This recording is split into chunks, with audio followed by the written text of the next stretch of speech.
"Dad, she's alive," says unknown boy to millionaire crying in cemetery. Jonathan Turner clutched the bouquet of white lilies between his fingers as silent tears streamed down his face. 5 years later, the pain of losing Catherine still tore through him as if it were the first day without her. Oakwood Cemetery in Los Angeles remained nearly empty that Thursday afternoon. That's when he felt a small hand touch his arm. Turning around, he faced a boy no older than 7 with neatly trimmed brown hair and almond-shaped eyes that stared at him with a seriousness unsettling for someone so young. He wore a striped t-shirt and simple jeans. "Dad, she's alive. I saw her yesterday," the boy said firmly. Jonathan felt his blood run cold. Who was this child? How dare he play such a cruel joke on his grief? "Listen, kid, I don't know who you are or what you want, but this isn't funny," he replied, wiping his tears with the back of his hand. "It's not a joke," the boy insisted. "Your wife has a small crescent-shaped scar on the back of her neck, right under her hair. No one can see it when her hair is down." The businessman froze. That intimate detail about Catherine had never been made public. It was something only he knew. A tiny birthmark, she used to say, looked like a hidden smile. How do you know that?" Jonathan stammered, his heart racing. "Who are you?" "My name is Ethan. I saw her at the school where she teaches. She goes by Amanda now, but she's the same person in the photo you're holding." Jonathan looked down at the small silver frame he held alongside the flowers. Catherine's smiling face, with her emerald green eyes and auburn hair cascading in waves over her shoulders, seemed to gaze at him from the past. The photo had been taken on their last trip together to Santa Barbara, 3 months before the accident that took her away forever. Or at least, that's what he had believed until now. "This is impossible," Jonathan murmured, his voice trembling. "My wife is gone. I buried her right here, in this grave." The boy shook his head with determination. "She's teaching at a school in Crystal Springs, in rural Vermont. Her name now is Amanda Parker. She doesn't remember who she was before. That's what the lady who takes care of me says." Jonathan felt a mix of anger and an absurd flicker of hope. 5 years of mourning, sleepless nights, antidepressants, therapy. 5 years believing his Catherine was dead. And now this unknown boy appeared out of nowhere to say it was all a mistake. "How did you find me? Why are you telling me this?" Jonathan asked, struggling to regain control. "I saw your picture in the newspaper. The lady who takes care of me keeps old clippings. There was a photo of you with her." The boy pointed to the frame. "In an article about important businessmen. I recognized her. She's teacher Amanda." "Where is this woman who takes care of you? How did you end up here alone?" The boy looked down at his feet. "Ms. Dorothy doesn't know I came. I took a bus. It took me 2 days to find this place." Jonathan shook his head in disbelief. The story was too absurd. But how else could the boy have known about Catherine's birthmark? "Come with me," he decided, standing from the stone bench where he'd been sitting. "I'll take you home, and on the way, you'll tell me everything you know about this teacher." As they walked out of the cemetery, Jonathan couldn't shake the thought that maybe, just maybe, there was the tiniest chance Catherine was alive. What if the body he'd identified on that terrible day, so disfigured by the accident, hadn't been hers after all? In the car, a black Cadillac parked near the main gate, the boy seemed both intimidated and fascinated by the vehicle's luxury. "So Ethan, tell me more about this teacher. What's she like?" asked Jonathan, trying to keep his voice calm as he drove. "She's pretty, like in the photo. Her hair is shorter now. She's kind to everyone, but sometimes she gets sad staring into space. Once I saw her drawing the same symbol over and over in a notebook. It looked like a tree with birds." Jonathan felt a chill. The symbol Ethan described sounded like the tattoo Catherine had on her wrist, a small tree with 3 birds representing her, Jonathan, and the child they lost during pregnancy. "And this Miss Dorothy who takes care of you, who is she?" "She took me in when I was a baby. Says she found me. She has a small farm near the school where the teacher Amanda Parker works." The businessman took a deep breath, trying to process all that information. It sounded crazy, but something inside him pushed him to investigate. That same night, after leaving Ethan with a social worker and promising to come back for him as soon as possible, Jonathan called an urgent meeting with Samantha Reed, the private investigator who occasionally worked for his company. The penthouse office of Turner Industries in downtown Los Angeles reflected Jonathan's minimalist and elegant personality. Large glass windows offered a panoramic view of the illuminated city, while modern furniture in neutral tones filled the space. "I need you to find a woman," he said, handing Samantha a photo of Catherine. "A teacher named Amanda Parker at a school in Crystal Springs, Vermont." "Any trouble with her?" asked Samantha, studying the photo. "Not exactly, just—" Jonathan hesitated, aware of how it would sound. "There's a chance this woman might be my wife, Catherine." Samantha raised her eyebrows, surprised. "Your late wife? Yes, I know how it sounds. It's probably just an extraordinary coincidence, but I need to be sure." "I see," replied the investigator, though her tone suggested she didn't quite understand. "I'll leave first thing tomorrow. Should I be discreet, I imagine?" "Extremely. I don't want anyone to know about this, especially Richard." He referred to his former business partner, with whom relations had deteriorated over the years. After Samantha left, Jonathan remained in his office, gazing at the city below. For 5 years, he had built a fortress around his grief, becoming a cold and calculating man in business, known for his ruthlessness. Turner Industries had tripled in value under his solitary leadership, but professional success had never filled the void left by Catherine. And now, a boy appearing out of nowhere had planted a seed of hope in his heart. A dangerous hope, one that could destroy him all over, again if it turned out to be false. That night, Jonathan opened the file with the accident documents for the first time in years. Catherine had been returning from a work trip when her car plunged into a ravine and caught fire. The body was unrecognizable, and identification was made through personal belongings and dental records. But what if there had been a mistake? What if, by some miracle, Catherine had survived? In the following days, while waiting for news from Samantha, Jonathan stayed in touch with the social worker responsible for Ethan. The boy stuck to his story, never wavering in the details. Jonathan grew increasingly intrigued by the child. There was something about him, maybe his eyes or certain gestures, that stirred a strange familiarity. Finally, after 4 days that felt like an eternity, Samantha called. "I found the teacher," she said, her voice clearly troubled. "Jonathan, the resemblance is astonishing." The businessman's heart raced. "Are you sure?" "I can't say with 100% certainty without a more detailed analysis, but physically, it could be Catherine with shorter hair and a simpler style. I sent photos to your email." Jonathan hung up and immediately opened his laptop. The images Samantha had sent showed a woman around 35 years old, with shoulder-length hair, smiling, as she taught a group of children. The smile wasn't exactly the same. There was something different in her expression, but her face was undeniably similar to Catherine's. "My God," he murmured, feeling his legs weaken. That same day, Jonathan prepared for his trip to Crystal Springs. Before leaving, he stopped by the temporary shelter where Ethan was staying. "You were right," he told the boy, showing him one of the photos Samantha had taken. "We found the teacher, Amanda." Ethan's eyes lit up. "I told you, are you going to get her now?" Jonathan hesitated. "It's not that simple, Ethan.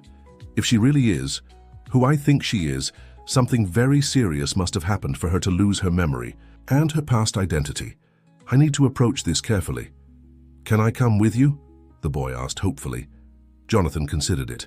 On one hand, it would be irresponsible to take a practically unknown child on such a trip. On the other, Ethan knew the teacher and could be helpful. "I'll talk to the social worker," he finally replied. "If she approves and if you promise to obey me and everything, maybe you can come."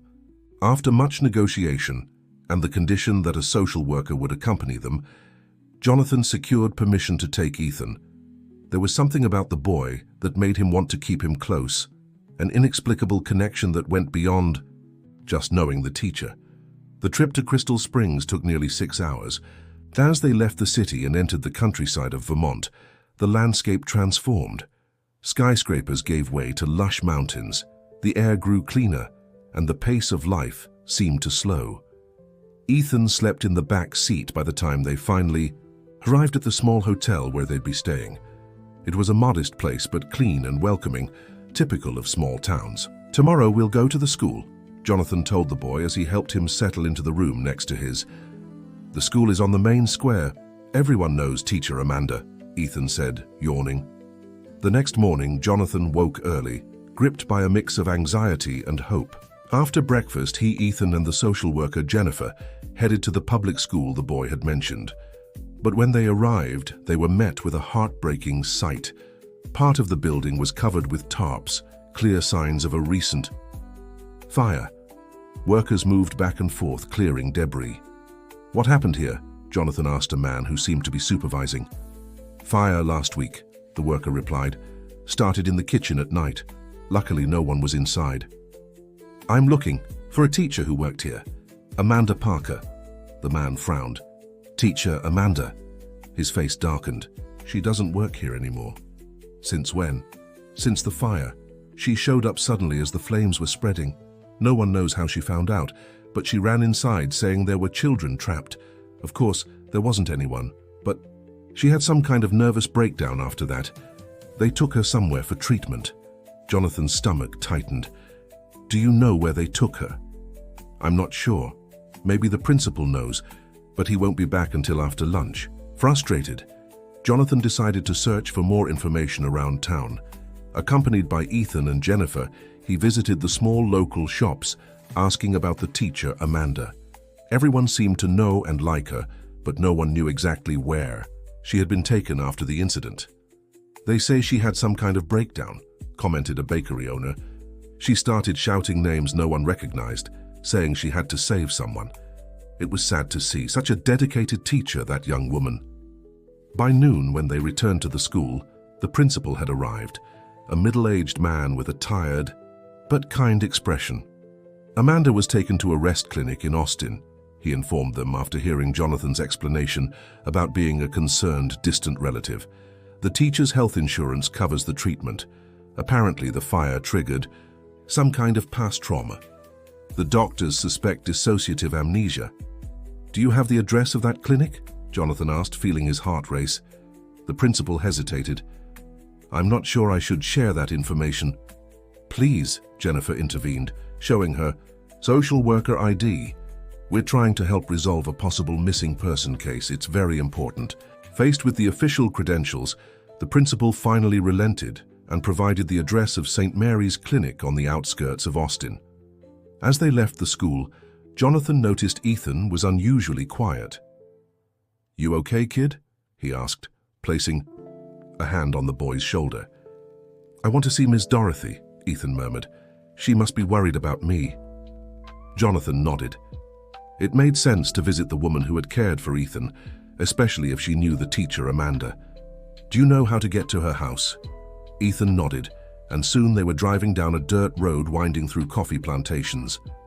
After about 20 minutes, they reached a small farm with a simple yellow-walled house and a well-kept garden.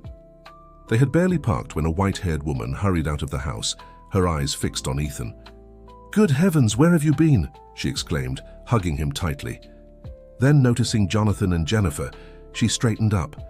"Who are you? What are you doing with my boy?" Jonathan introduced himself, briefly explaining the situation. Ms. Dorothy's expression shifted from suspicion to shock. "So, you're the husband of Teacher Amanda?" she asked, incredulous. "I believe so," Jonathan replied, "if she's who I think she is." Dear listener, if you're enjoying the story, don't forget to like and especially subscribe to the channel. It helps us a lot as we're just starting out. Now continuing. Ms. Dorothy invited them inside.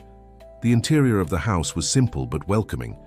Old photos decorated the walls, alongside embroidered frames with religious sayings. She prepared coffee as Jonathan explained the situation in more detail. "Teacher Amanda showed up here almost 5 years ago," the woman said, pouring coffee into antique porcelain cups. "No one knew where she came from. She only said she'd had an accident and didn't remember much of her past. She had documents, but I always thought there was something odd about them. Too new, you know, like they'd been made recently." "What about Ethan?" Jonathan asked, watching the boy playing with a cat in the corner of the room. Ms. Dorothy lowered her voice. "I found him when he was just a baby. He was left in a basket on my doorstep with a note asking me to take care of him. That was about 7 years ago, give or take. Jonathan felt a chill. 7 years ago, Catherine had lost their baby in the 6th month of pregnancy, or at least that's what he had believed. Did teacher Amanda and Ethan have a special connection? He asked, trying to keep his voice steady. Oh yes, Ms. Dorothy replied, smiling. From the very first day they saw each other, it was as if they already knew one another. She would visit him almost every day after school. Sometimes she would just sit there looking at him, her eyes filled with tears. When I asked why she was crying, she said she didn't know, that she just felt something she couldn't explain. Jonathan swallowed hard, feeling a painful hope growing inside him.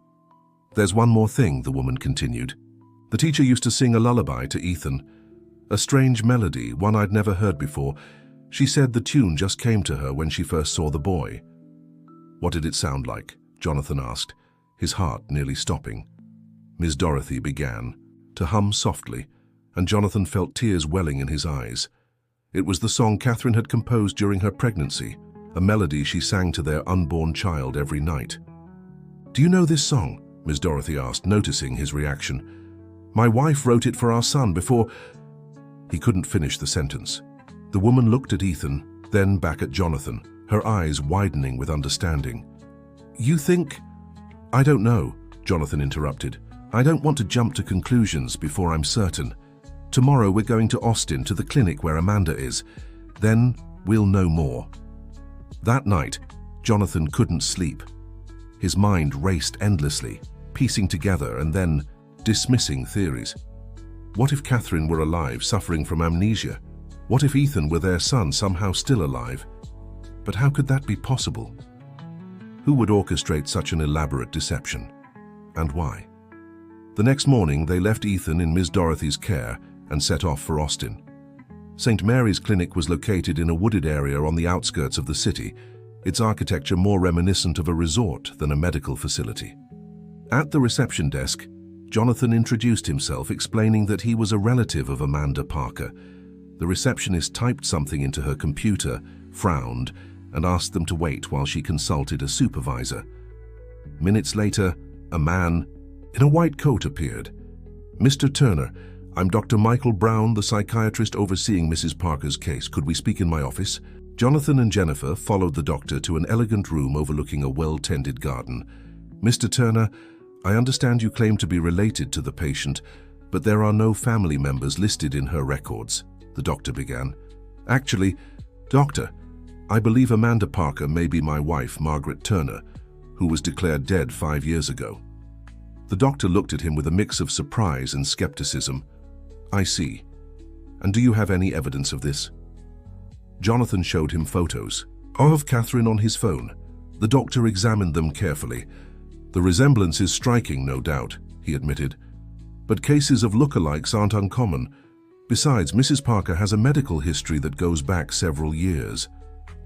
A history that could have been fabricated, Jennifer interjected. Doctor, we're investigating the possibility of a fraudulent identity. Would it be possible to speak with the patient? The doctor hesitated. Mrs. Parker is in a fragile state. The incident at the school seems to have triggered acute post-traumatic stress with intense flashbacks and dissociation. Her memory is fragmented and she shifts between different states of awareness. All the more reason to confirm whether she's who we think she is, Jonathan insisted. Please, doctor, just 5 minutes. After some persuasion, the doctor agreed to allow a brief visit on the condition that he would end it immediately if he noticed any distress in the patient. They followed him through quiet hallways until they reached the residential wing of the clinic. The doctor knocked softly on a door, stepped inside, and asked Jonathan to wait a moment. Seconds later, which felt like hours to Jonathan, the doctor returned and signaled for him to enter. The woman sitting by the window, gazing at the garden, turned slowly as Jonathan stepped in. Her hair was different, shorter, and her eyes seemed duller, as if veiled by a mist. But it was her. It was Catherine. Jonathan felt the air leave his lungs. Hello, he said, struggling to keep his voice steady. My name is Jonathan. The woman studied him curiously, but without a hint of recognition. You seem familiar, she said after a moment. Have we met before? Maybe, Jonathan replied. fighting the urge to embrace her, to say yes, they had met, they were married, they had planned a life together. "Do you remember anything about your past, before Crystal Springs?" She frowned, concentrating. "Sometimes I have dreams, places I don't recognize, people I don't know. The doctors say it's normal for my condition." "And what is your condition?" Jonathan asked gently. "They told me I have dissociative amnesia, that my brain blocked traumatic memories to protect me." She looked directly at him for the first time. "You know something about me that I don't you? That's why you're here." Jonathan hesitated. The doctor had warned against overwhelming her with abrupt revelations. "I'm just trying to help uncover the truth, that's all," he answered carefully. "The truth about what?" Her voice grew anxious. "Who are you, really?" At that moment, Dr. Brown intervened. "I think that's enough for today," he said firmly. "Ms. Parker needs rest." Jonathan wanted to protest, but knew pushing wouldn't help. He agreed to leave, though not without asking Amanda, "May I come back tomorrow to talk more?" She glanced at the doctor, who gave a slight nod. "Yes, I'd like that," she replied, with a small smile that, for a moment, was unmistakably Catherine's. Back in the hallway, the doctor confided, "There's something odd about her case that's always puzzled me. All the tests show brain scarring consistent with severe head trauma, likely from years ago. But the medical records accompanying her are vague about that trauma. They mention a car accident but lack specific details, which is unusual for such a serious case. Doctor, I believe my wife was in an accident, and her body was never conclusively identified," Jonathan said. "It's possible she survived with amnesia, and someone created this new identity for her." The doctor considered it. "It wouldn't be the first time I've seen something like this. In rare cases, amnesiacs are exploited, given false identities, manipulated." He sighed. "I can authorize a DNA test if you have a sample from your wife for comparison." Jonathan thanked him, relief washing over him. Finally, there'd be a way to prove Amanda was really Catherine. On the way back to the hotel, Jennifer got a call that visibly upset her. "What happened?" Jonathan asked, noticing her expression. "It was the social worker from Crystal Springs. Apparently, we had an unexpected visitor at Miss Dorothy's farm." "What kind of visitor?" "A man who introduced himself as a lawyer for an adoption agency. He claims Ethan was illegally adopted by Miss Dorothy and is demanding the boy be returned." Jonathan's blood boiled. "What's the lawyer's name?" Jennifer checked her notes. "Gregory Wilson. Said he represents the New Pathways Foundation." Jonathan had never heard of the foundation, but something about the timing alarmed him. "Oh, we need to get back to Crystal Springs now," he decided, pressing the accelerator. 2 hours later, they arrived at Miss Dorothy's farm. The lady greeted them with visible distress. "Thank God you're back. They want to take my boy." Ethan was hiding behind her, clinging to her skirt, clearly frightened. "We won't let that happen," Jonathan assured. "Who exactly came here?" "A man in a suit, very formal. He said he was a lawyer and had documents proving Ethan was illegally abandoned and needed to return to the original institution. He scheduled a hearing for tomorrow at the city courthouse." Jennifer examined the copy of the notice Ms. Dorothy had received. "This isn't right. A child removal doesn't happen overnight like this. And these signatures, I need to verify their authenticity." As Jennifer made calls to her social work colleagues, Jonathan crouched down to Ethan's level. "Hey, champ, don't worry, no one's taking you anywhere, okay?" The boy stared at him with teary eyes. "It was all a lie," he confessed quietly. "I lied to you." Jonathan frowned. "What do you mean you lied?" "I saw a picture of your wife in an old newspaper. Ms. Dorothy keeps. She looked just like Teacher Amanda. I made up the story so you'd take me with you, away from here." He hung his head, ashamed. "I just didn't want them to send me back to another orphanage." Jonathan's heart sank. Had it all been an elaborate lie from a desperate boy? But how did he know about the birthmark? How could he explain the lullaby? "Ethan, how did you know about my wife's scar?" The boy looked confused. "What scar?" "You said my wife had a crescent-shaped scar behind her neck." "Teacher Amanda has a mark like that," he confirmed. "She showed us one day when she was tying her hair up for art class. She said it looked like a hidden smile." Jonathan felt a chill, the exact words Catherine used. And the song she sang to you. How did you know it? Ethan shrugged. She always sang that song to me. Said she didn't know where it came from, that it just popped into her head when she saw me. Another impossible coincidence, Jonathan began, to suspect that even though Ethan had admitted to making up part of the story, there was far more truth to it than any of them realized. That night, after calming Ms. Dorothy and ensuring Jennifer would use every legal resource to protect Ethan, Jonathan retreated to think. In his hotel room, he mentally reviewed everything he'd uncovered in the past few days. Catherine had supposedly died in a car accident 5 years ago. The body was unrecognizable, and identification was made through personal belongings. Somewhere, in Vermont, a woman who looked exactly like Catherine had appeared around the same time, with no clear memories of her past. She knew details about Catherine that no stranger could possibly know, like the lullaby. And then there was Ethan, a boy found as a baby around the time Catherine supposedly died, whom Catherine, Amanda, felt an inexplicable connection to. Could it be possible that both his wife and his son had been alive all this time? His phone rang, interrupting his thoughts. It was Samantha Reed, the investigator. "Jonathan, I found something you need to know," she said without preamble. "That lawyer, Gregory Wilson, he works for Richard Finch." Jonathan's body went cold. Richard, his former business partner, who took over half the company after Catherine's death. "Are you sure?" "Absolutely. He doesn't work for any adoption foundation. He's one of the lawyers in Finch Enterprises' legal department. And there's more. I've been digging through the files on Catherine's accident. There are inconsistencies in the forensic report, Jonathan. The body was never positively identified by DNA, only by personal items and partial dental records."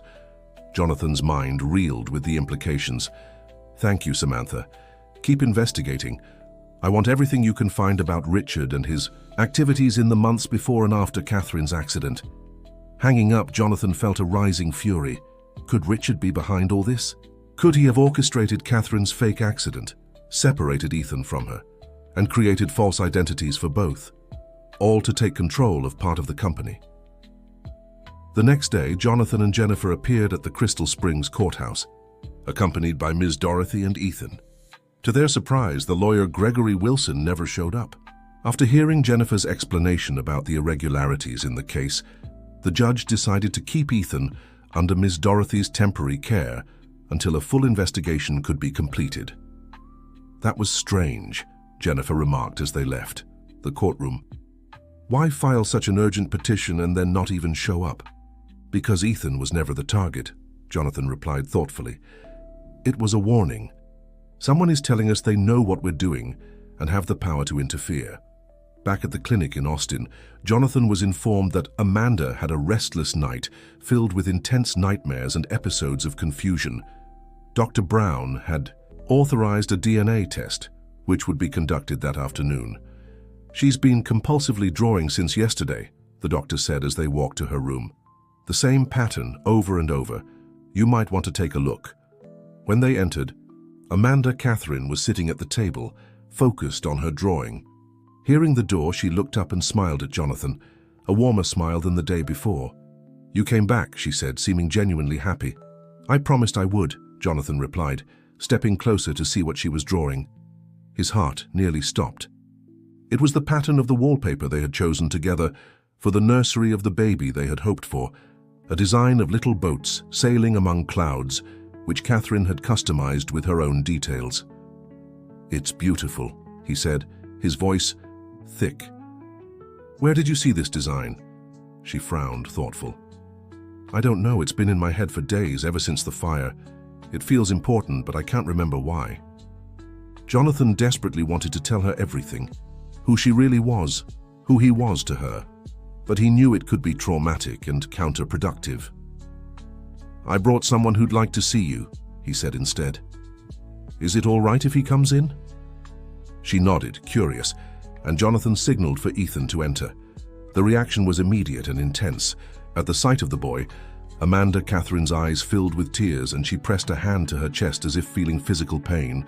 "Ethan!" she exclaimed, opening her arms. The boy ran to her without hesitation, and the embrace they shared held an intimacy and emotion that left no doubt. There was a deep connection between them. "Are you okay?" she asked, pulling back slightly to look at him. "I was worried when you didn't show up for lessons." "I'm fine," Ethan replied, smiling. "This man has been taking care of me." Amanda Catherine looked at Jonathan with new interest. "Thank you for looking after him. Ethan is special to me." "I imagine so," Jonathan said, watching their interaction. Dear listener, if you're enjoying the story, don't forget to like and especially subscribe to the channel. It helps us a lot as we're just starting out. Now continuing. In the days that followed, Jonathan divided his time between the clinic, where Amanda Catherine seemed increasingly comfortable with his presence, and the investigation into his wife's past and Richard's actions. Samantha had uncovered more inconsistencies in the case of Catherine's death. The coroner who signed the report had retired shortly after the case and moved abroad. The forensic company that analyzed the accident scene had been hired by Richard, not by the official authorities. Even more disturbing, Samantha found records of substantial bank transfers from Richard's personal account to the coroner and the head of the forensic company in the months following the accident. "This isn't just suspicious, Jonathan," Samantha said during one of their phone calls. "It's practically a confession." Meanwhile, the DNA test results confirmed what Jonathan already knew in his heart. Amanda Parker was, without a doubt, Catherine Turner.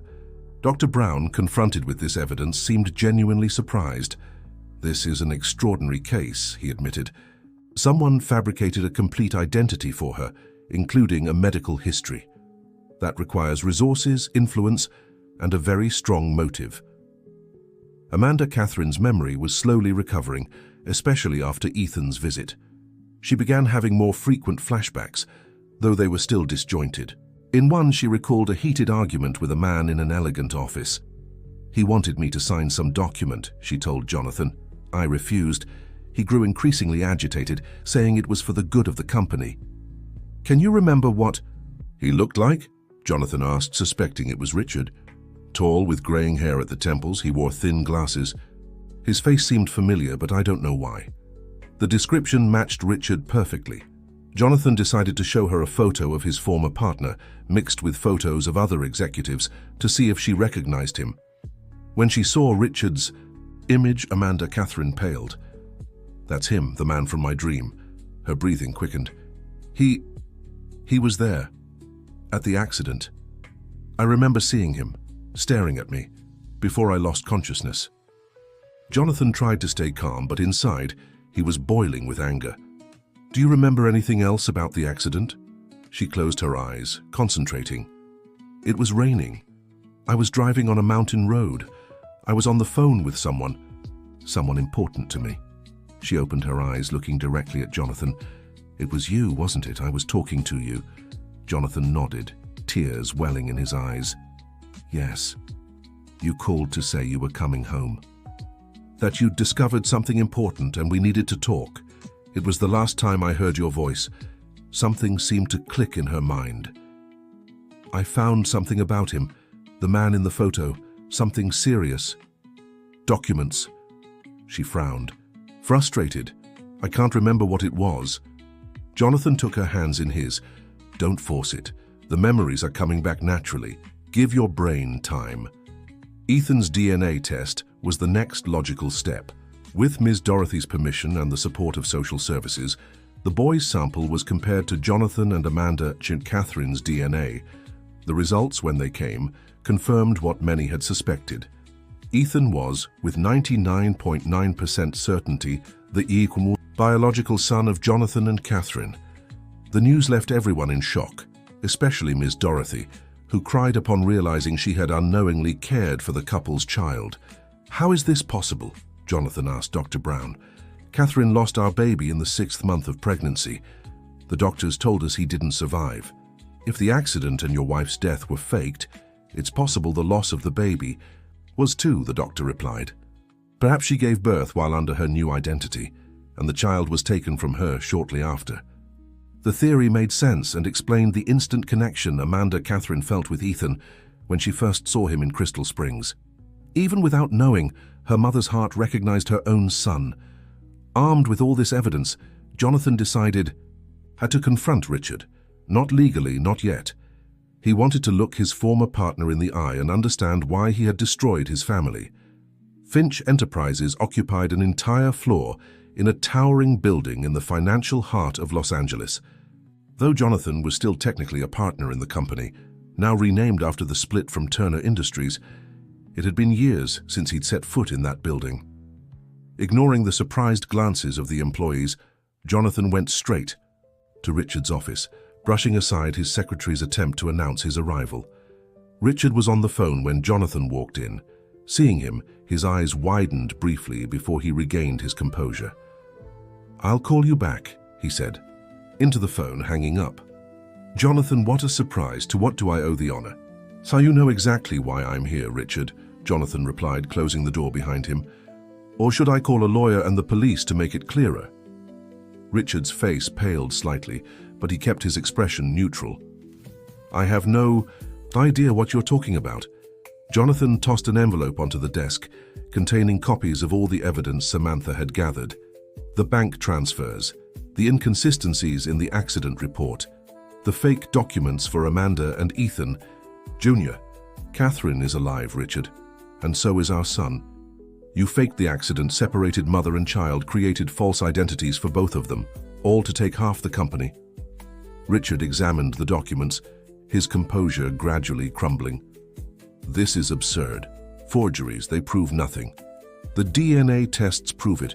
Catherine is regaining her memory, and Ethan Jr. has fragments of what happened.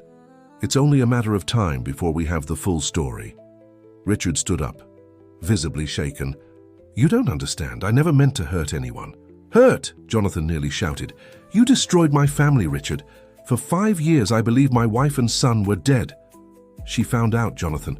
Catherine discovered the fraud I'd been committing. Embezzling funds, falsifying reports to investors. She had proof. She was going to expose everything." Richard ran a hand through his hair, agitated. "I just wanted to scare her, make her stop digging. The plan was to stage a minor accident, nothing serious." "A minor accident?" Jonathan stepped forward, furious. "She lost her memory, Richard. She was separated from her own son." "Things got out of control," Richard defended himself. "When I got to the scene, she was unconscious. I thought maybe she was, gone. But then I realized she was alive and pregnant. The baby was about to be born, prematurely because of the trauma." Jonathan felt sick at the details. "So your plan changed. Instead of just scaring her, you saw a chance to get rid of her for good." Richard nodded, defeated. "There was a doctor in the group, someone who helped with my financial operations. She delivered the baby right there. When Catherine woke up, she remembered nothing. The doctor said it was traumatic amnesia, that it could last years, maybe forever. So you created Amanda Parker." "Yes, new documents, a fabricated past. I placed her in a small town, far from anything that might trigger her memories. The baby was sent to an orphanage with papers declaring him an orphan. And to me, you handed an empty coffin and a fake death certificate." Richard didn't answer, his eyes fixed on the desk. "Why Crystal Springs?" Jonathan asked, trying to grasp the full extent of the plan. "That's where the doctor had contacts, people who wouldn't ask questions." Richard finally looked at Jonathan. "I never thought you'd find her. How?" "Ethan Jr. found her first. Somehow he and Catherine were drawn to each other, even without knowing who they were.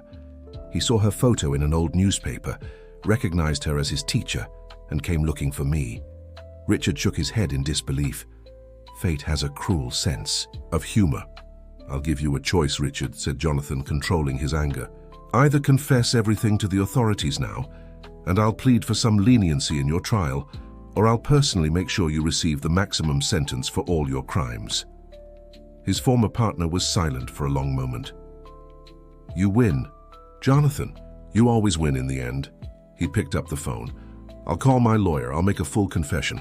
Days later, with Richard in police custody and facing charges of fraud, forgery, kidnapping, and attempted murder, Jonathan could finally focus all his attention on what truly mattered, reuniting his family. Dr. Brown had transferred Catherine Amanda to a specialized clinic in Los Angeles. where she would receive treatment to fully restore her memory. The process would be long and sometimes painful, but the outlook was promising. With each visit from Jonathan and Ethan, more fragments of her past returned. Ms. Dorothy, who had cared for Ethan with so much love during those years, was invited to live in a small cottage on Jonathan's property so she could remain part of the boy's life. The woman, initially reluctant to leave her farm, eventually agreed when she realized how much Ethan needed her, just as much as he needed his biological parents. During this transition, Catherine's recovery was not linear. There were good days when happy memories returned: her marriage to Jonathan, the discovery of her pregnancy, small moments of shared joy. And there were bad days when the trauma of the accident, the difficult birth, and the forced separation from her son resurfaced, causing anxiety and panic attacks. But over the months, with patience and constant support, she slowly reconnected with her true identity. The most emotional moment came during a picnic in the clinic's garden, when she called Jonathan darling for the first time, not realizing what she had done until she saw the look of surprise and joy on his face. Ethan, on the other hand, adapted with the resilience typical of children. For him, gaining a mother and father while keeping Ms. Dorothy in his life was like receiving a gift he hadn't even known he wanted. He spent weekends at Jonathan's house, getting to know his new home, and weekdays alternated between school and visits to the clinic, where he built new bonds with his birth mother. A year after the fateful meeting at Oakwood Cemetery, the Turner family celebrated a special occasion: Catherine's discharge from the clinic. Though she still needed regular therapy, the doctors deemed her ready to gradually resume her normal life. The house Jonathan had kept untouched for 5 years, a shrine to Catherine's memory, came alive again. New colors, rearranged furniture, Ethan's room decorated with his favorite toys and books. It was the same space, but transformed by hope and new beginnings. On the night Catherine finally came home after nearly 6 years away, she asked to see the nursery they had prepared for the baby so long ago. Jonathan hesitated, afraid it would be too painful, but she insisted. The room, which he had never had the heart to change, remained exactly as Catherine had left it. Walls painted a soft blue, the crib assembled in the center, and wallpaper with little boats sailing among clouds, the same pattern she had compulsively drawn at the clinic. "This was where I first began to suspect something was wrong with the official story," Jonathan said, as they stood together in the nursery. "When Ethan told me about his drawings, about the lullaby, those were things only you could have known." Catherine smiled, tracing the wallpaper with her fingertips. "Even when my mind forgot, my heart remembered." That evening, as she tucked Ethan into bed in his new room, Catherine began humming the lullaby she'd composed during her pregnancy, the same melody she'd sung to him in Crystal Springs, unaware he was her son. Ethan joined in, softly singing the parts he knew. "Mom," he said when the song ended, "I can call you that, right?" "Of course you can, sweetheart," Catherine replied, her voice thick with emotion. "I remembered something. When I was really little, I think someone sang this to me. It wasn't Ms. Dorothy, it was a different voice. I think it was you." Catherine exchanged a glance with Jonathan, who stood watching from the doorway. "It's possible. The doctor said I stayed with you for a few days after you were born before—" She couldn't finish, the pain of that separation still raw. "Before they took us apart," Ethan finished. "But we're together now, right?" "Yes, we are," Jonathan confirmed, stepping closer. "And nothing will ever separate us again." As weeks turned into months, the Turner family gradually found their rhythm. Jonathan restructured his business to spend more time at home. Catherine, though still grappling with gaps in her memory, discovered a new purpose, volunteering with a foundation that helped children affected by trauma. Ms. Dorothy became an essential part of their rebuilt family, bringing her simple wisdom and unconditional love. On quiet afternoons, she could often be found in the garden with Ethan, teaching him about plants and birds, just as she had on her little farm. Justice ran its course. Richard was sentenced to 15 years in prison after confessing to his crimes. The doctor who'd assisted with the illegal birth and falsified records received a lighter sentence in exchange for cooperation. Others involved in the scheme were also identified and prosecuted. The case made headlines with stories about the Turner miracle and the unlikely reunion of a family torn apart by crime and brought back together by fate. Jonathan and Catherine declined most interview requests, prioritizing their privacy and Ethan's adjustment to their new life. One quiet Sunday afternoon, nearly 2 years after their reunion at Oakwood Cemetery, the family gathered in their garden. Ethan played with a small wooden boat in the fountain, while Jonathan and Catherine sat on a nearby bench watching him. Those 2 years hadn't been easy. Even after her discharge from St. Mary's Clinic, Catherine had faced relapses, moments when her memories tangled and she felt lost between her two identities. There were nights Jonathan found her wandering the house, calling for Ethan as if afraid she'd lost him again. Returning to work had also been a challenge. Catherine, once a respected executive in finance, realized she no longer had the same passion for the corporate world. Her time as a teacher in Crystal Springs had awakened a new calling. "I've been thinking about getting a teaching degree," she announced during dinner 6 months after coming home. "I miss the children. I miss teaching." Jonathan supported her decision, understanding that the new Catherine was a unique blend of who she'd been and who she'd become during her years as Amanda. He too had changed profoundly, shedding his image as a ruthless businessman to rediscover values he'd long forgotten. Turner Industries, which he'd fully regained after Comay. Richard's conviction underwent its own transformation. Jonathan founded a foundation focused on children affected by trauma, inspired by his own family's experience. The foundation developed specific programs to help children with traumatic memories, using art and music as therapeutic tools.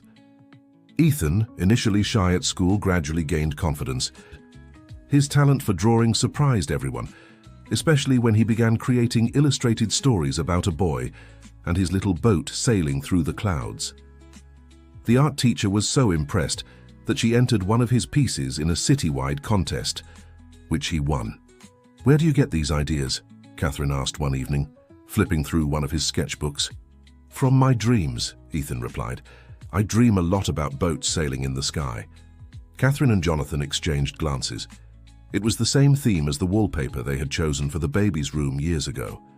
The same drawing Catherine had, compulsively recreated at the clinic when her memories began resurfacing. Miss Dorothy also flourished during this time. At 74, she finally learned to read fluently and became a sought-after storyteller at the community center near the Turner home. Her tales about life in rural Vermont enchanted children and adults alike, and she began recording them in a notebook with Ethan's help. "We're writing a book, Grandma Dorothy and me," the boy proudly announced one day. "We're going to publish it and become famous." That comment, made over breakfast, drew affectionate laughter but also sparked an idea in Catherine. Over the following months, she secretly worked with a small publisher to turn Miss Dorothy's stories and Ethan's drawings into a real children's book. When the finished copy finally arrived, the look of surprise and joy on their faces became one of the family's most treasured memories. The release of Tales from the Enchanted Farm became a small event in the local community. Miss Dorothy, in her new dress and elegantly styled white hair, signed copies with a trembling but proud hand while Ethan explained his drawings to admirers. "Who would have thought I'd become a writer at my age?" the elderly woman remarked, shaking her head in happy disbelief. The Turner family had found a new balance, different from what they might have imagined, but strong and true. Jonathan learned to divide his time between the company and his family, prioritizing moments with Ethan and Catherine above any business. Catherine, now studying education at night, spent her days working at the foundation Jonathan had created, developing educational projects for at-risk children. Ethan grew up surrounded by love and attention, but also learned about responsibility and compassion. Once a month, the whole family visited a children's shelter, bringing not just material donations but time and affection. It was Ethan's idea, after hearing the full story of how he and his parents were reunited. "If someone hadn't taken care of me like Miss Dorothy did, I never would have found you," he explained with wisdom surprising for someone so young. I want to help other kids who are waiting to find their families. Of course, not everything was perfect. There were arguments, hard days, moments when past wounds seemed to reopen. Ethan occasionally had nightmares about being taken away and separated from his parents. Catherine still struggled with flashbacks of the accident, especially on rainy days. Jonathan sometimes blamed himself for not searching harder, for accepting so easily the story that his wife and son were dead. But they faced these challenges together, with honesty and patience. Dr. E. Ferreira, who continued to serve the E. family as a therapist, often remarked on the extraordinary resilience they displayed. "You turned a tragedy into a fresh start," he said once. "That's rarer than you think." Justice also ran its course. Beyond Richard's conviction, the police finally located Dr. Sarah Phillips, hiding in Belize under a false identity. Extradited to the US, she stood trial for her crimes and eventually struck a plea deal that exposed a larger network of fraud and forgery involving other corrupt doctors and officials. Sarah's testimony revealed disturbing details about the original plan, which included permanently eliminating Catherine. It was Richard who, at the last moment, couldn't bring himself to go that far, choosing the alternative solution that, though terrible, at least spared her life. "I don't seek forgiveness," the doctor said during the trial, looking directly at Jonathan and Catherine in the audience. "I know what I did is unforgivable, but I hope my confession brings you some kind of closure."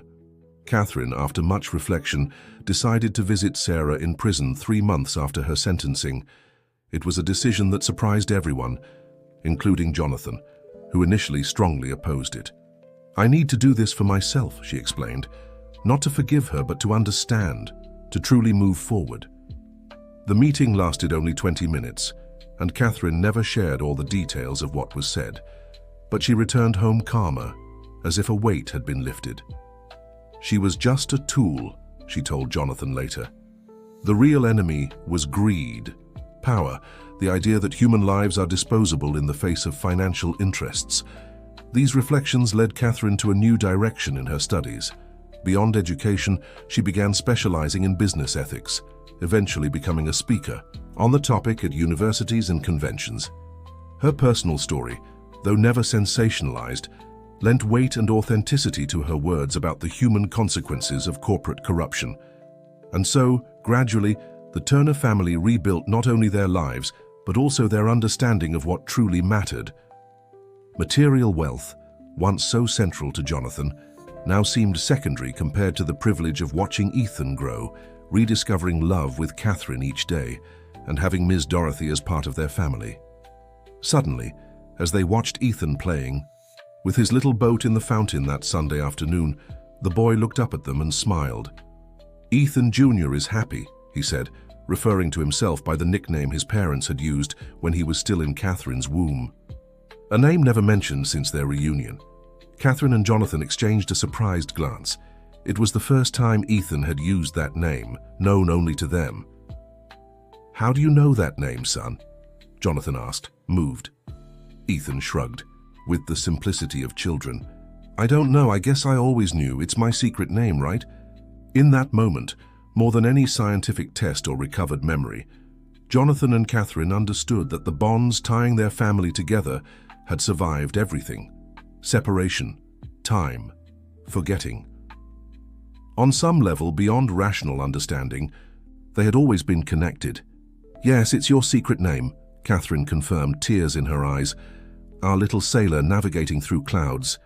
Ethan smiled, satisfied, and went back to playing with his boat. Jonathan wrapped his arm around Catherine's shoulders, pulling her close. "I think we're truly complete now," he whispered.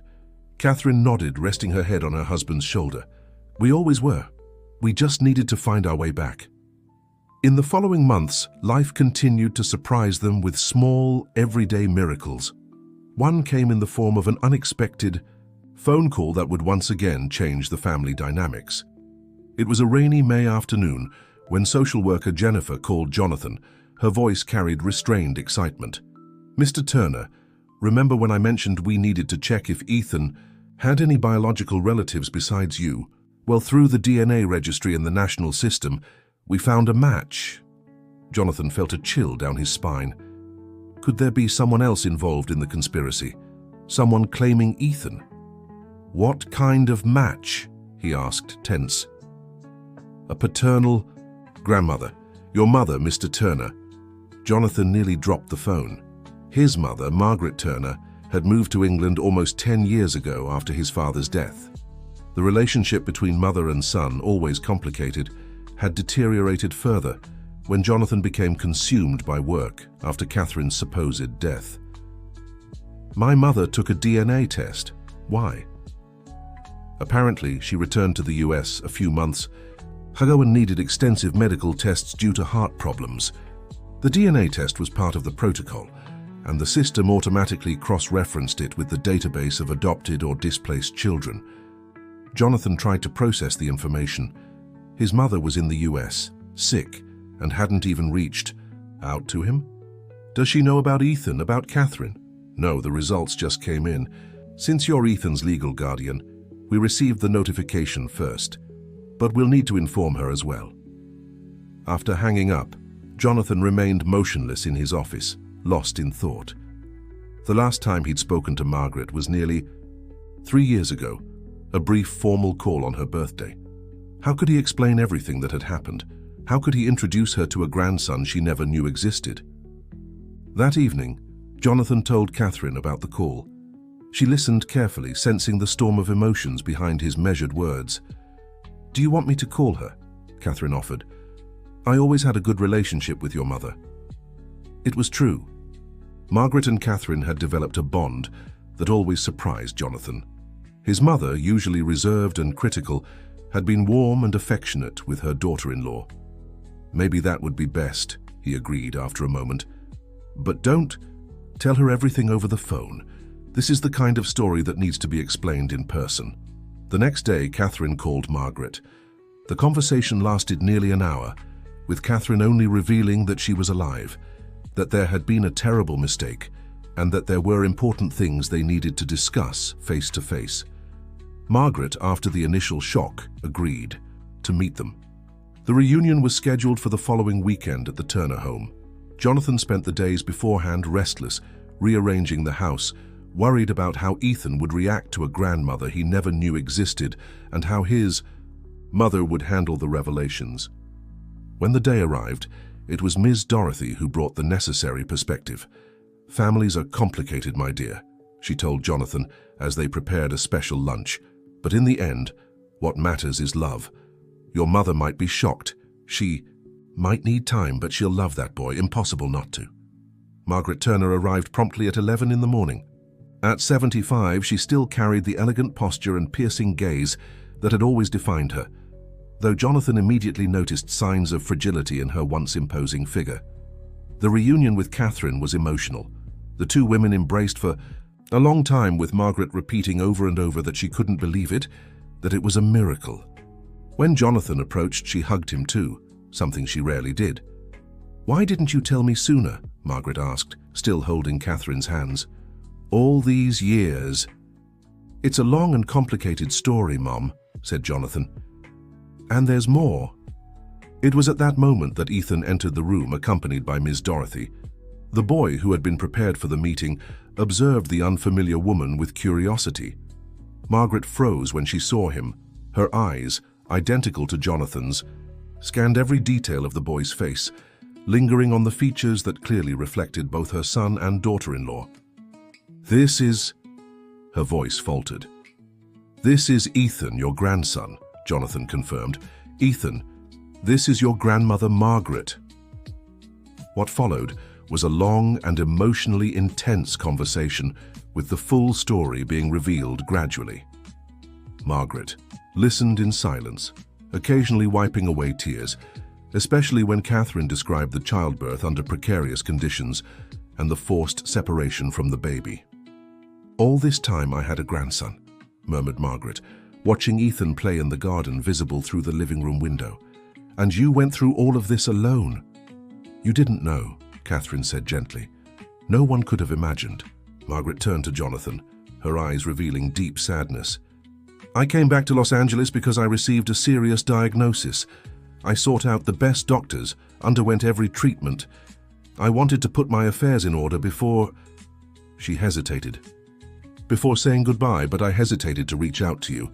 Our relationship has always been so difficult, and after Catherine and the baby's death, you shut yourself off completely.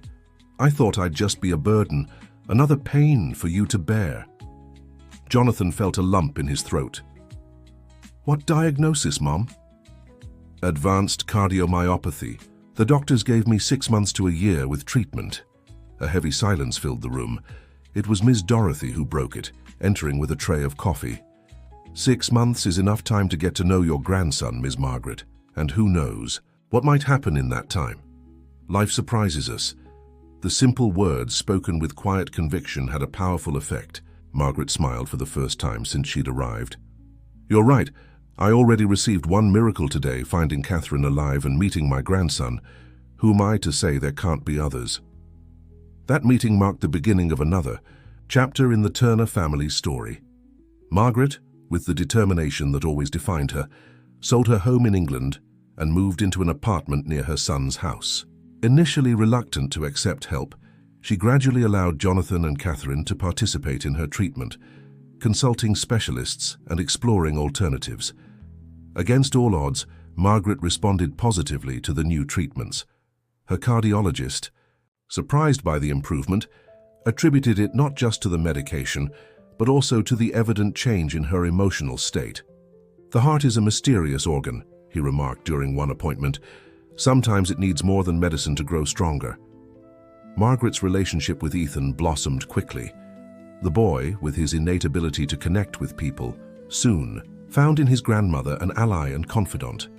Margaret, in turn, discovered a patience and sweetness she never knew she possessed. "She's different with him," Jonathan commented to Catherine, watching them during a picnic in the garden. "More affectionate, more present than she ever was with me." "People change, love," Catherine replied. "And maybe with Ethan, she's getting a second chance to do things differently." That observation prompted Jonathan to reflect deeply on his own relationship with his mother. Gradually, with Catherine and Ethan serving as bridges, mother and son began rebuilding a relationship that had been marked by unmet expectations and unspoken words. "I was always too hard on you," Margaret admitted one evening when they were alone on the terrace. "After your father left, I placed a heavy burden on your shoulders. I expected you to be perfect because I felt so imperfect myself." Jonathan, surprised by the confession, found within himself the capacity to forgive old wounds. "We both did the best we could, Mom. And now we have a second chance." 3 years after the reunion at Oakwood Cemetery, the Turner family organized a special celebration. It wasn't a birthday or a conventional holiday. It was what they affectionately called Reunion Day, marking the moment their separate lives had intertwined again. The house was decorated simply, but with meaningful touches. Small paper boats scattered across the tables, white flowers in crystal, vases and photographs. So many photographs. Some were old from before the separation, others were new, capturing precious moments after their reunion. And at the center of it all, framed in silver, was the first photo of the three of them together, taken at St. Mary's Clinic during one of their early visits. "I still get emotional when I look at this picture," remarked Miss Dorothy, now 76, pointing at the image. "The three of you, so lost yet so found." The occasion also marked another important event, the release of the second book, co-authored by Ms. Dorothy and Ethan, this time titled The Little Boy with the Boat, a Story of Love and Hope. The book, which delicately recounted the Turner family's story adapted for young readers, had been published by a major publisher and was already receiving praise from critics. "Who would have thought I'd become an author at my age, Ms. Dorothy repeated, radiant in her turquoise blue dress, a special gift from Catherine for the occasion. Margaret Turner, who, against all medical odds, had not only survived her initial diagnosis, but had shown significant improvement, oversaw the final party details with the renewed energy that had defined her in recent years. "The tablecloth. On the main table is crooked, Martha," she instructed the housekeeper. "And we need more champagne glasses. The Stevens just confirmed they're coming." Jonathan watched his mother with a quiet smile. Their relationship, once marked by distance and formality, had completely transformed. Helena's illness, instead of driving them further apart, had strangely become the catalyst for a genuine reconciliation. "I've never seen your mother so happy," Catherine remarked, stepping closer to Jonathan and linking her arm with his. "Or so bossy," Jonathan laughed. "Some things never change, but I'd much rather see her organizing parties and giving orders than lying frail and resigned in that hospital bed." Catherine nodded, understanding deeply. The past few years had taught her so much about life's fragility and the importance of cherishing every moment, every person. After completing her degree in education, she was now pursuing a master's in educational psychology, specializing in the development of children who had experienced trauma. Her own experiences, along with what she observed in Ethan, had become the foundation for academic studies that were already influencing care protocols nationwide. "Where's Ethan?" she asked, noticing their son's absence. "Upstairs, getting ready. He said he has a surprise for us." As if summoned by his parents' words, Ethan appeared at the top of the stairs. At 10 years old, he looked more like Jonathan every day, though his eyes were unmistakably Catherine's. He wore dress pants and a neatly pressed white shirt, his hair combed back, a clear attempt to look older and more serious. Beside him stood Tyler, his best friend from school, holding what appeared to be a guitar. "Ladies and gentlemen," Ethan announced formally, drawing everyone's attention, "Tyler and I have prepared something special for today." The guests turned toward the staircase, curious. Ethan rarely chose to be the center of attention. He usually preferred to observe from a distance, taking everything in with his watchful eyes. "This is a song I found in a dream," he continued as Tyler positioned himself to play. "A song that somehow has always been with me." With the first chords of the guitar, Catherine brought her hand to her mouth, immediately recognizing the melody. It was the lullaby she had composed during her pregnancy, the same one she had instinctively sung to Ethan in Crystal Springs, even without remembering where it came from. Ethan's voice, still childlike but surprisingly melodious, filled the room with the song that had traveled through time and forgotten memories to keep mother and son connected. He had added simple lyrics about little boats sailing among clouds and stars guiding the way back home. There wasn't a dry eye in the room when the song ended. Margaret held Miss Dorothy, both too emotional to speak. Jonathan embraced Catherine, who wept silently, a different kind of tears, ones of pure happiness. How did you remember the whole melody?" Catherine asked when she finally found her voice stepping closer to her son. Ethan shrugged with that smile of his, a mix of shyness and wisdom. "I didn't remember, I just felt it. It's inside me. Like the name Ethan Jr., like the drawings of the little boats. They're things I know, even if I don't know how I know." Jonathan joined them, placing a hand on his son's shoulder. "You're amazing, you know that?" he said, his voice thick with emotion. Ethan lowered his head, embarrassed by the praise but visibly happy. The celebration continued late into the night, a mix of a book launch, a family reunion, and a celebration of life. Among the guests were people who had played crucial roles in the family's journey.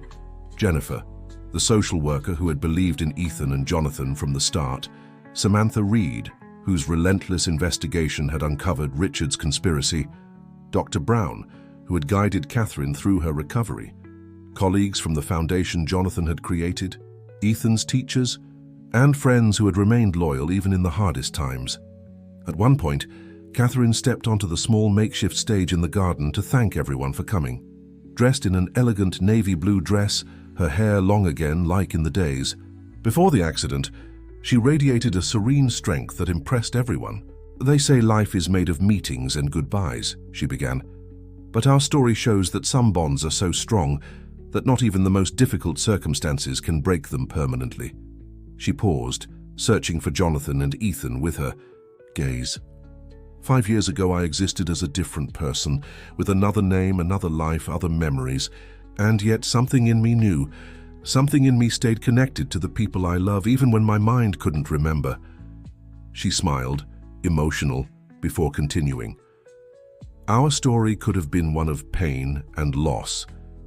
Instead, we chose to turn it into a story of hope and new beginnings. Not by erasing the suffering because it's part of who we are today, but by using it as a reminder of the priceless value of family, love, and truth. Her words resonated deeply with those present. The Turners' story, though kept relatively discreet from sensationalist media, had gradually become known in wider circles. The courage with which they had faced adversity inspired others not to give up in seemingly hopeless situations. After Catherine's speech, as guests wandered through the lantern-lit garden, Jonathan found a quiet moment by the fountain, gazing at the stars beginning to appear in the night sky. "A penny for your thoughts," said Margaret, approaching. Quietly and sitting beside her son, Jonathan smiled. "I was thinking about how lucky we are. After everything we've been through, we're here together." Margaret nodded in agreement.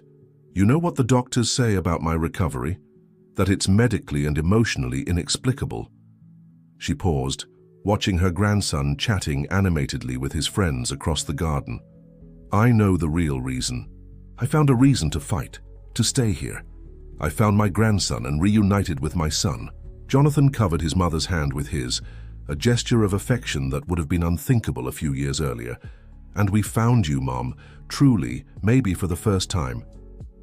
The evening wore on, and gradually the guests began to say their goodbyes. The extended family, Jonathan, Catherine, Ethan, Margaret, and Miss Dorothy, lingered in the garden, reluctant to end such a special night. It was Ethan who suggested one last ritual before bed. "Can we float our little boats in the fountain?" I brought one for each of us. It was a tradition they had started on the first anniversary of their reunion. Small paper boats, each carrying a tiny candle, symbolizing the individual journeys that had led them back to family. Gathered around the fountain in the center of the garden, each received their boat from Ethan's hands. He had become remarkably skilled at origami, crafting detailed and elegant little vessels. "This year I wrote a wish inside each boat," he explained, "but you can't read them until next reunion day." One by one they set their boats on the water, watching them spin slowly, carried by the gentle night breeze. The small flames danced on the water's surface, casting golden reflections like fallen stars. "Where do the boats go after this?" asked Miss Dorothy, watching with childlike fascination. "To the Sea of Dreams," Ethan answered promptly. "That's where we all met first, even before we knew each other here." The adults exchanged surprised glances at his unexpectedly poetic and profound response. "Where did you get that idea?" "Catherine?" asked curiously. "From Grandpa," Ethan replied casually. A sudden silence fell over the group. Jonathan's father, the grandfather Ethan had never met, had passed away many years before. "Which grandpa, sweetheart?" Margaret asked, her voice barely a whisper. Ethan seemed confused by their reaction. "Daddy's dad. He visits me in my dreams sometimes. He teaches me how to make boats and tells me stories about when Daddy was little." Jonathan felt a shiver run down his spine.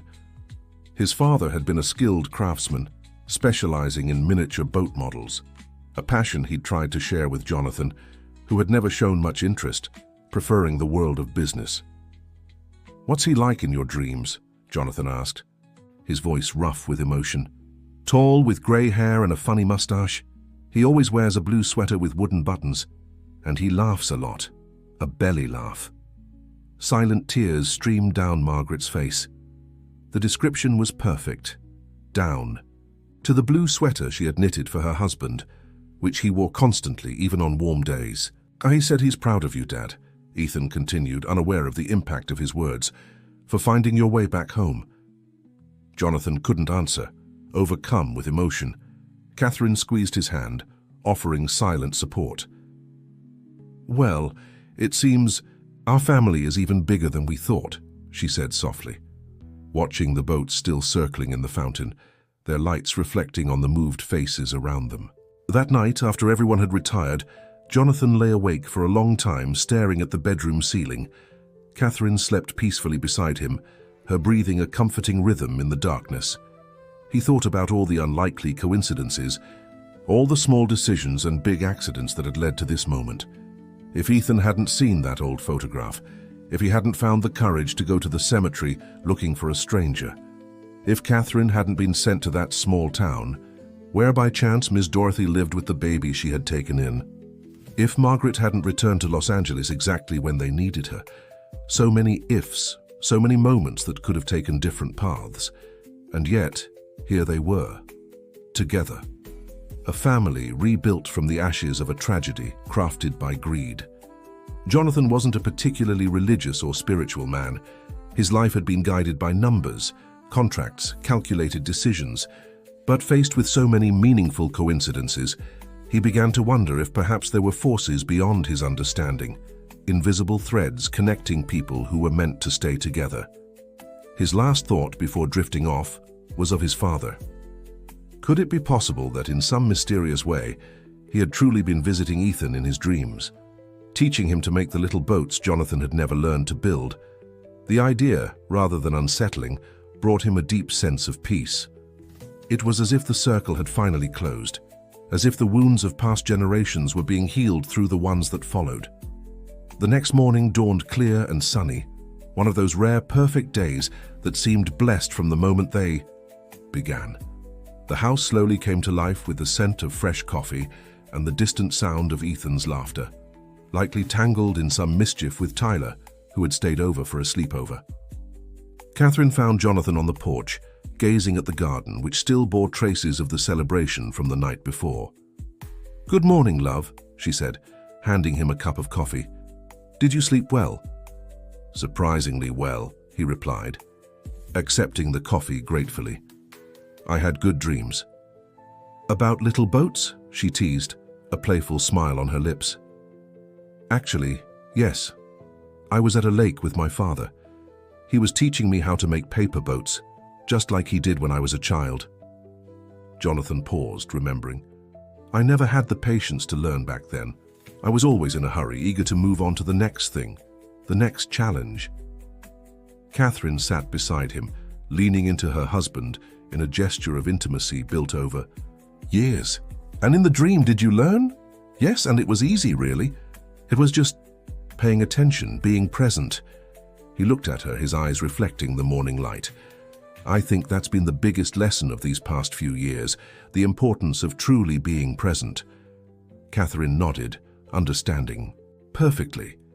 Before the accident, they had both lived fast-paced lives, always rushing toward the next achievement, the next professional milestone. The loss, and then the miraculous reunion, had fundamentally changed their relationship with time and what truly mattered. "What did you write on your boat?" she asked, curious. "On the wish Ethan asked us not to read until next year." Jonathan smiled. "I'm trying to follow our son's rules, but I can tell you it's about gratitude, about recognizing the blessing of being here, with you, with him, with everyone we love." He laced his fingers with hers. "And you?" "Something very similar." She rested her head on his shoulder. "After everything we've been through, I think just being together is the greatest wish come true." Across the garden, Ethan and Tyler came running, armed with paint sets and colorful papers. Spotting them, Ethan waved enthusiastically. "Mom! Dad, we're having a boat-making workshop. Grandma Margaret said she'll be joining, and Miss Dorothy is baking special cookies for the occasion." Jonathan and Catherine exchanged a knowing glance, smiling at their son's contagious energy. "What's your special wish for the next reunion day?" Jonathan whispered in Catherine's ear as they stood up to answer Ethan's call. "That we keep sailing together," she replied. "Through calm or rough waters, but always together." Ethan was already setting up a large table under the shade of a mango tree, neatly arranging colorful papers and materials. Margaret appeared at the kitchen door, elegant even in her gardening apron, overseeing Miss Dorothy as she carried a tray of freshly baked cookies.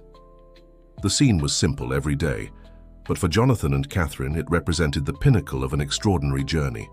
A journey that had begun with unlikely words, "Dad, she's alive," and continued to unfold in new and beautiful directions each day. As they walked hand in hand toward the waiting family, they shared a quiet certainty that no matter what waters they still had to navigate, their little boats would always find their way back to each other. The end of the story. Dear listener, life separates and reconnects us in mysterious ways. Share your reunion story in the comments, and don't forget to leave your like. For more heartwarming journeys, subscribe to the channel now.